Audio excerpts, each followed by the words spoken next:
Hello, I'm Persia. And I'm Joey, and you are watching an Addictive Daughter Skype Nugget. Now, we are really excited and privileged today to get to speak to someone that we have both grown up watching on television, Dr. Linda Papadopoulos, who is one of the most well-known and respected psychologists in all of the UK, and she was part of the original team for Channel 4's Big Brother, so that's probably why you recognise her. And she's also been the resident psychologist for Cosmopolitan magazine for the past 12 years. Hi, Dr. Linda, how are you? Yeah, I'm great. How are you guys? Good. Thank you so much for joining us today. Pleasure. And thank you for the opportunity to read this amazing book, which is your new book, Whose Life Is It Anyway? We've really enjoyed it. It's all about living through your 20s on your own terms. And this is particularly relevant, actually, to Addictive Daughter because it's all about the quarter-life crisis. And what we really loved about it, Dr. Linda, is it seems to be kind of the inside job. And we talk a lot about, you know, really focusing on life from the inside out and focusing on what's going on within. Self-worth is a big topic that we cover. And so our first question to you, having read the book and sort of gained so much insight actually into how important self-worth is we wondered if you could just talk us through why as a 20-something self-worth is something that we do need to develop and focus on. I think self-worth is fundamental because I think if you're going to inoculate yourself against the shoulds and the have-tos of society, and I think that your generation today probably has them bigger and louder and frankly more of them than at a time, the best way to inoculate yourself is to have enough self-worth so that it almost kind of serves as protection. It's kind of, to me, self-worth is like putting on sunscreen and then going out into the sun. So when you've got enough self-worth, when you read the ridiculous, articles in magazines about what you ought to eat or look like or how much money you should be making or by what age you should have your kids or be married or what, how well your souffle should turn out, it kind of helps you think, all right, you know what, maybe the souffle ain't great and maybe I'm not living in a house like those brats on Super Sweet 16, but I quite like me. I quite like who I am and I know what's important. And I think that that's fundamental to develop and actually to maintain throughout life. So for me, self-worth is kind of the cornerstone for an identity that is not reliant perhaps on what's very often really superficial indicators of success, but rather relies on the stuff that really matters. And it's kind of consistent, that stays with you hopefully throughout your life.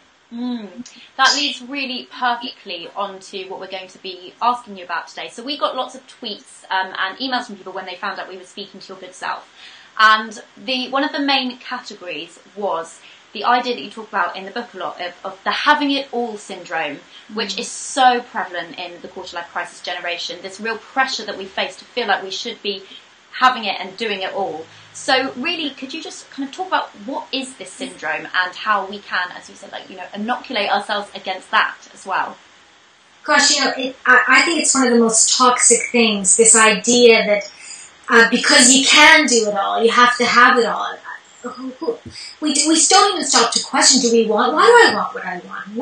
When did I decide that I need to make this much money or be this size or, marry this guy?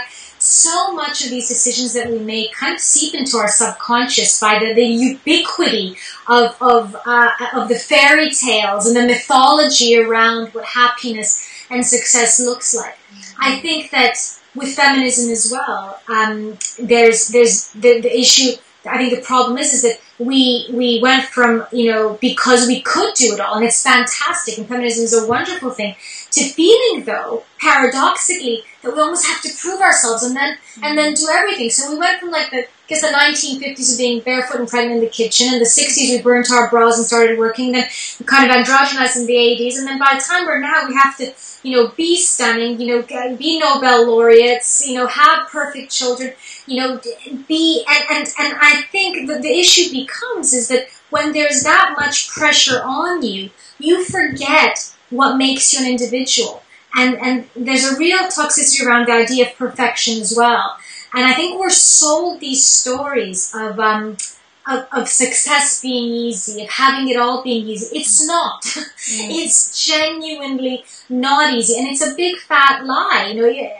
I have such an issue with just basic things like really, girls that are clearly not into Big Macs all that much, tweeting pictures of themselves with a giant Big Mac and like, oh, I eat this all the time and look at how I look.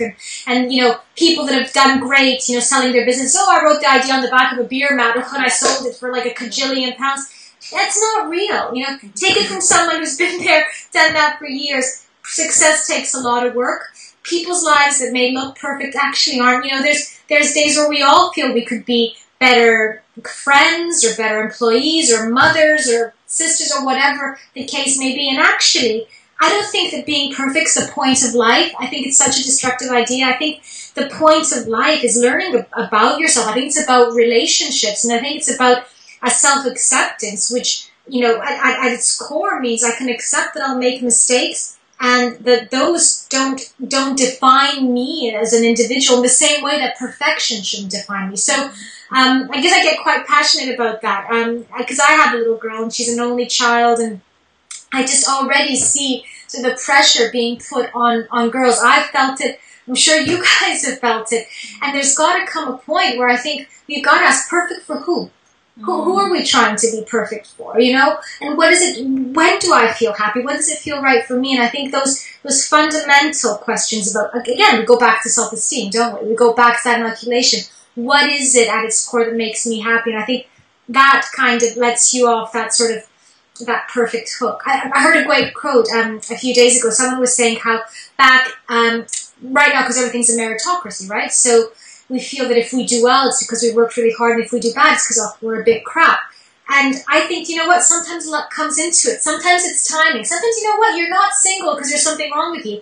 It's a crapshoot. You keep shooting. If you meet the right person, then you are. It's not a meritocracy. And back in the olden days, if we saw someone that was down on their luck, we'd call them an unfortunate. And now we call them a loser.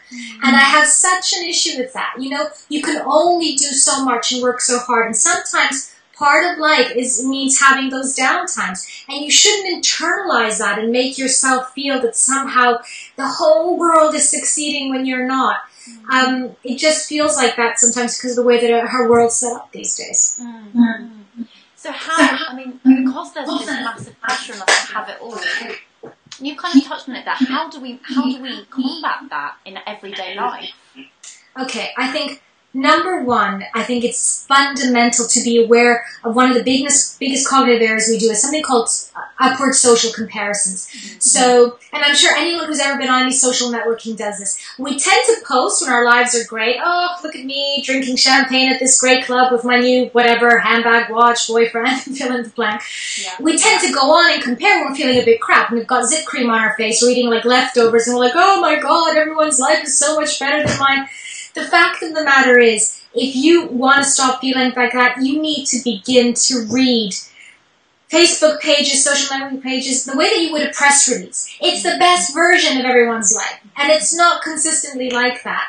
And actually, we all want to impress each other, so in the same way that we Photoshop our pictures, we've started Photoshopping our lives. And in the same way you feel awful after you've gone through page after page of perfectly lit, photoshopped, airbrushed pictures of models, you're going to feel like that if you go through page after page of people's lives that somehow seem, bigger and better than yours.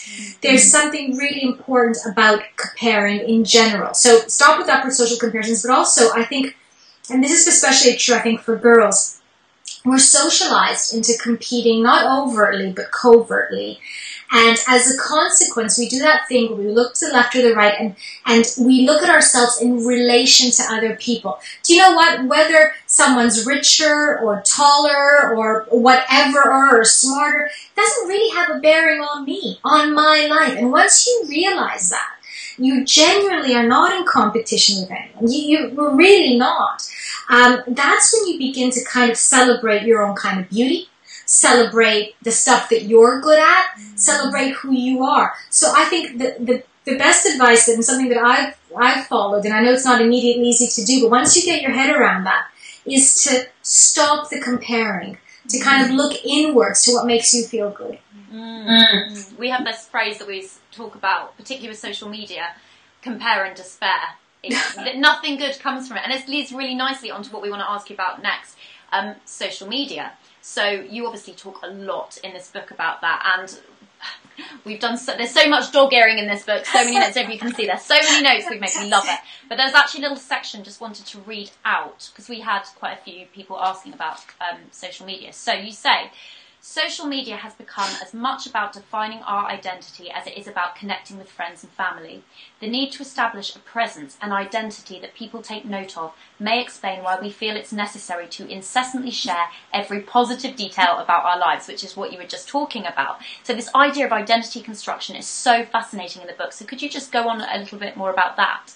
Sure. So, look, we've always, to try and figure out who we are, right? We've always had, to some extent, look at that within the context of society, right? So we'd look at our mothers and go, okay, I'm taller than my mother, or I'm sporty like my dad, or I'm creative like my great aunt Matilda, or whatever the case is, and we'd figure it out. Mm-hmm. Now, what's happened in the last few years is we're not looking to people that know us and people that have a vested interest in who we are to compare ourselves to. No. Instead now, what we're doing is we're looking to people online that actually may have no clue who we are. And this is what I find very interesting. You know, this idea of the they, of the other, all of a sudden takes on so much weight. So when I was growing up and, you hear, what are they going to say? They was this, it was a blog. It was an amorphous blog. It didn't really mean anything because you never, really thought about it as much, and more only in the abstract. Now they will retweet you and follow you and like you, or more aptly tell you they don't like you,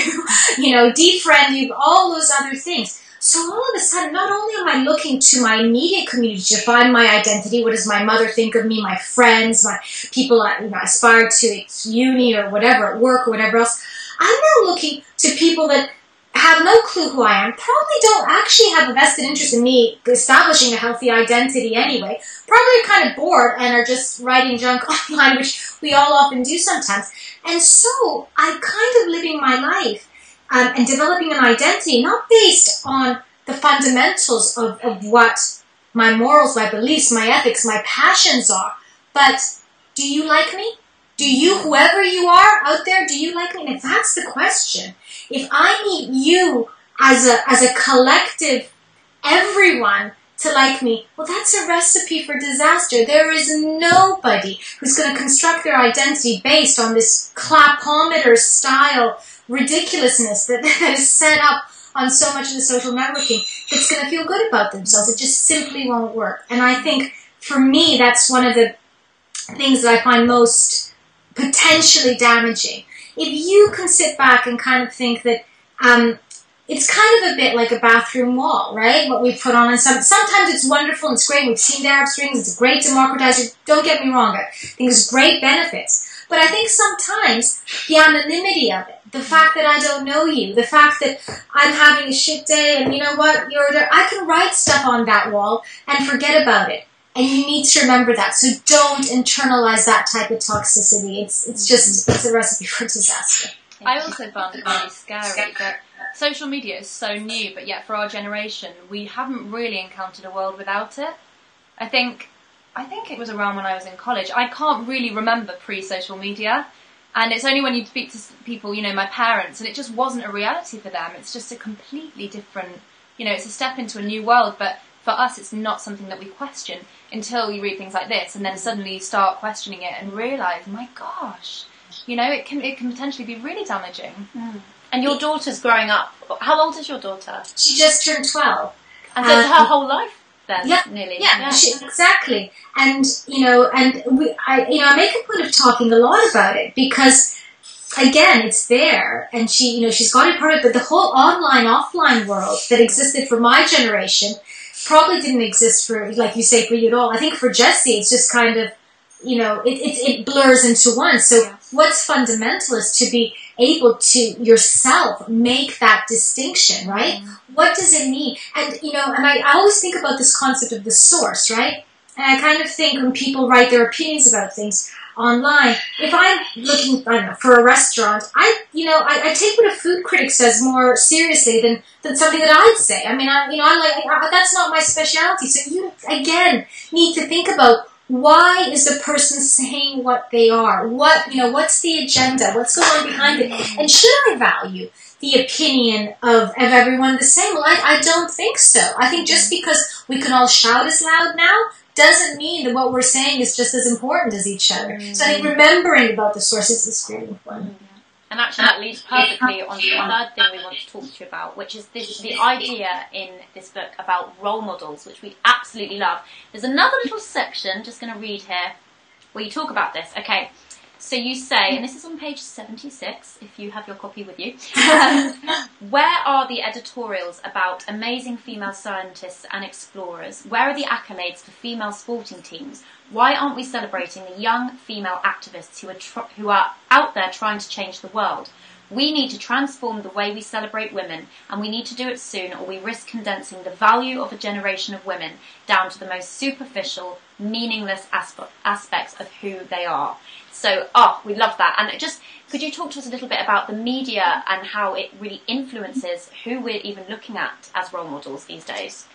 Oh my gosh, so much. I mean, the idea that the media is not only the message, but the messenger, right? So again, if you kind of think about how ubiquitous, it's sort of all around us. It's wallpaper.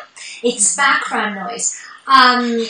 We almost learn things through osmosis. I've never watched a soap opera in my life. I know the music of EastEnders. I know people on Courtney, I swear. And it just kind of, it's all around. And there's a great quote about the same ability to perceive the effect of media on us as a fish in a fishbowl can perceive the water on it.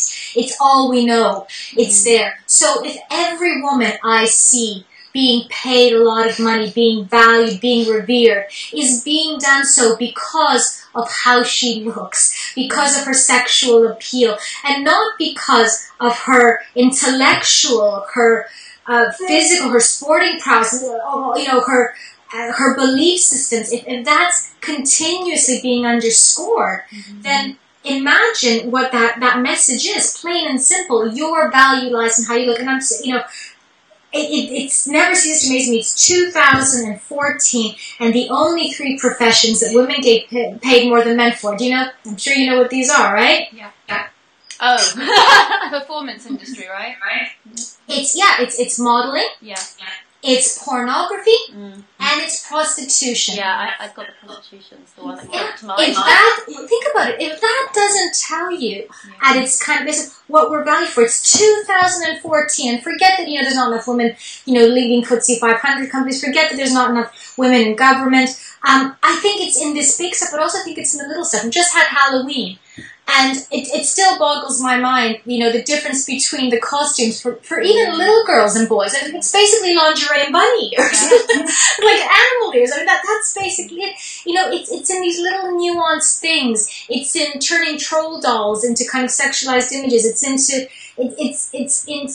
the way that chemistry sets for girls are still about creating lip gloss as opposed to anything else. It's in all these little messages, and until we kind of, make an effort, and we do need to do this because, I don't necessarily believe that you can't be what you can't see, that it's harder, and we're not seeing it. Yeah. So we need to find a way to either seek it out or make it up ourselves and be it, and seek, and they're around you. And I think this is what I would say to all the young women out there. All my life, I find women that move me, whether they were professors at uni or whether they were, a cool aunt who was sort of different, but somebody that had a take on life that was different, that moved me, that seemed to be kind of widening the concept of what we could or should do and challenging that. Seek them out. They're there. And when you do find them, share them with us. Share them with me. Share them. I think that's why what you guys do is amazing.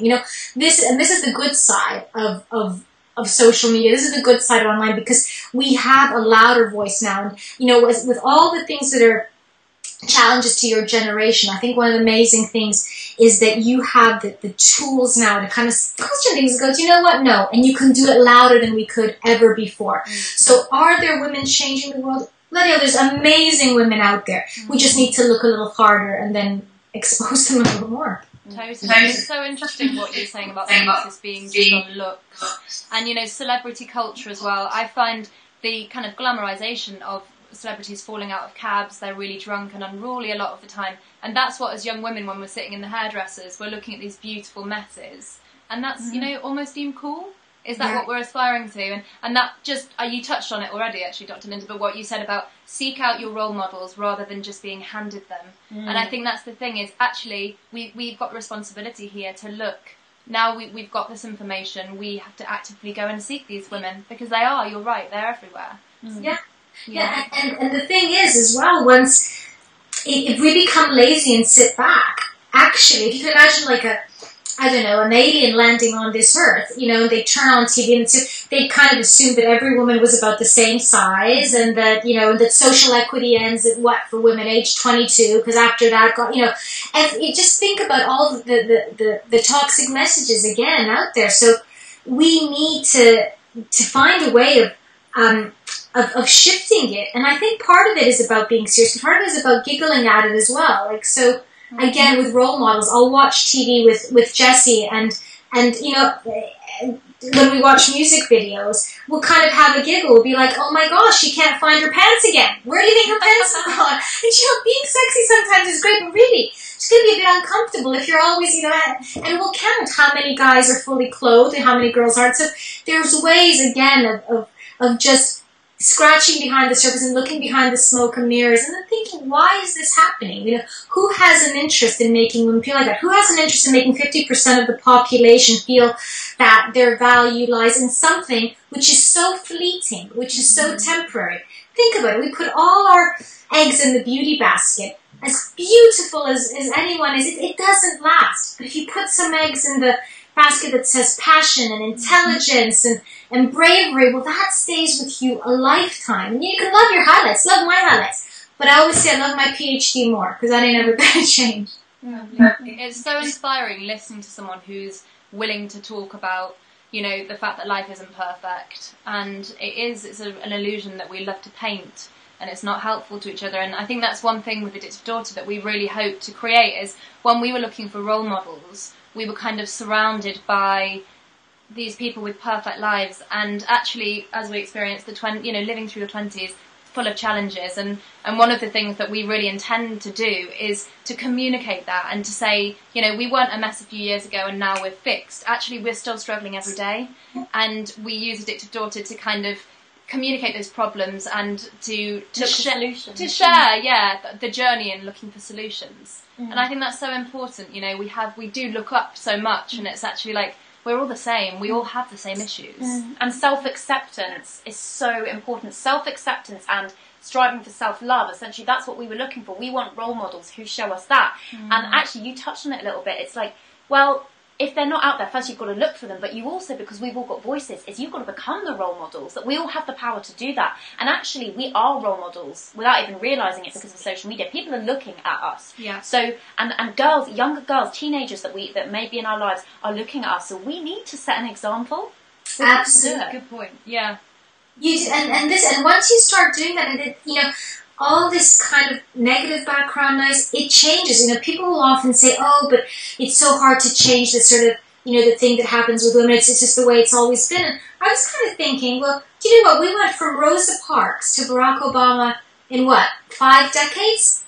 I'm pretty sure that we can turn this around for us. You know, I think we may have let my generation may have let the ball drop for you guys. And I think we've got some work to do now. And I think we can change things around. We can walk into a boardroom and be taken seriously. We can do the equal pay thing. We can, you know, be in music videos for what we sing and how we dance, and not just as decorative objects. We can do all this stuff. But in order to do them, we need voices like yours, and we need you to, you know, to talk about it as much as you can, and then pass it on to the next generation, and then, you know, it'll be a positive ripple. And it's time we have that, because I think there's been too much of a negative ripple, and too much of us not challenging the idea that, you know, what's important for girls is so different than what's important for boys. Brilliant.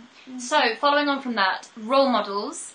This is the to-do of today for everyone watching. We would love you to think about who is your role model, and can you share below this video in the comments a link to that role model, and maybe a few sentences on why they're amazing, what work they're doing in this world, and why they inspire you. It would just be really nice to have the community come together, and if everyone shared a role model, instantly we've kind of expanded and opened each other up to to other amazing women out there. So please do that below. Do it below. And you know, we have to say, Dr. Linda, you are certainly a role model for us. I think I can speak for both of us when I say, feel really excited and inspired and emotional and really passionate after this conversation, because when we read this book, there was just so much that related to us, and that we really believe in the message that you're spreading, the work you're doing. So thank you so much. And we know that the people watching will want to find out more about you. So could you just tell us how they can reach you, websites, social media links, and also where they can get this amazing book? Sure, and guys, likewise, it was a lovely interview, and it's just always so inspiring to speak to young women doing such amazing work. So thanks for having me, guys. Yeah, you can follow me on Twitter. I think it's Dr. Linda P. Not the best of social media. I'm pretty sure it's Dr. Linda P. My website's drlinda.com, and the book you can get from Amazon or Waterstones. Brilliant. Thank you so much for joining us today. It's been an absolute pleasure. Thanks for having me, guys. Thank you. If you'd like a life nugget and a weekly dose of happiness and motivation straight to your inbox, sign up at addictive-daughter.com and join us and thousands of others in getting addicted to the good stuff today.